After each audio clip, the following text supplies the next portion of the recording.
नमस्कार मित्रांनो, आजच्या व्हिडिओमध्ये आपण दोन महत्त्वाचे निर्णय पाहणार आहोत. पहिला निर्णय म्हणजे शेतकऱ्यासाठी महाराष्ट्र सरकारने घेतलेला मोठा निर्णय पाहणार आहोत आणि दुसरा म्हणजे लाडकी बहीण योजनेसंदर्भातला आपण ते निर्णय पाहणार आहोत. व्हिडिओ सुरू करण्या अगोदर तुम्ही चॅनलवरती पहिल्यांदा आला असलात तर चॅनलला सबस्क्राईब करायला विसरू नका. तर चला सुरू करूयात आजचा व्हिडिओ.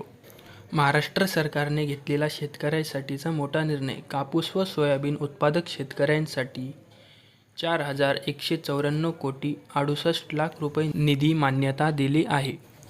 प्रति हेक्टर 5,000 रुपये DBTद्वारे थेट पात्र शेतकऱ्यांच्या बँक खात्यात जमा होणार आणि महत्त्वाचं म्हणजे मागील वर्षी आर्थिक नुकसानसह करावे लागलेल्या लाखो शेतकऱ्यांना लाभ होणार. पुढचा महत्त्वाचा निर्णय पाहूयात. लाडकी बहीण योजनेमध्ये सरकारचं टार्गेट आहे राज्यातील 2,45,00,000 महिलांना लाभ देणे. आत्तापर्यंत 1,80,00,000 महिलांनी अर्ज केले आहे. लाडकी बहीण योजनेसाठी आत्तापर्यंत 1,80,00,000 महिलांनी अर्ज केलेले आहेत. सरकारने 31 ऑगस्ट 2024 पर्यंत 2,45,00,000 पेक्षा अधिक अर्ज आल्यास ते अर्जसुद्धा स्वीकारले जातील अशी घोषणा केलेली आहे.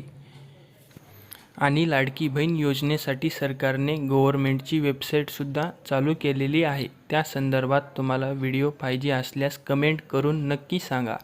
आजच्या व्हिडिओमध्ये एवढेच. तर चला भेटूयात पुढच्या व्हिडिओमध्ये. जय हिंद.